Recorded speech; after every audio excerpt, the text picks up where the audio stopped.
அதுக்கப்புறம் நம்ம சொல்லவே இல்லை. 99 கார்கில் வாரா இருக்கட்டும், எந்த சண்டையுமே நம்ம சொல்றது கிடையாது வி ஆர் இன் வார். ஏன்னா இது நம்மளோட வளர்ச்சியை பாதிக்க கூடாது. ஏன் சார் நீங்க வார்னு சொல்லிட்டீங்கன்னா விலைவாசி ஏறும். அவங்க இப்ப கூட பாருங்க நிறைய பேர் கோதுமை, அரிசி, கோதுமை மாவு, உப்பு கிப்பு இது எல்லாத்தையும் எண்ணெய், குக்கிங் ஆயில் எல்லாம் ஓட்டிங்க ஆரம்பிக்கிறாங்க.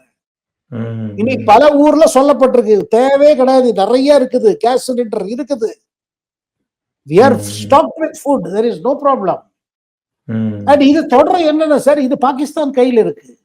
ஆனா அவன் வந்து இனிமே இந்த அடி வாங்கின பிறகு கூட ஃபூலிஷா வேற ஏதாவது ட்ரை பண்ணா வச்சுக்கோங்க, இன்னும் அவனுக்கு சேதம். இதுல ஒண்ணு நிச்சயங்க, இது பாருங்க முன்னாடியே நான் சொன்ன மாதிரி சவுதி அரேபியா, அமெரிக்கால சொன்னாங்க பாகிஸ்தான், எதுக்கு இந்த இதுல நீயே பிச்சை காட்டுன்னு எங்கள்கிட்ட வர, இந்த அப்புறம் இந்த நேரத்துல நீ பேசாம அவன் கேட்ட டெரரிசம் இல்லைன்னு காமி.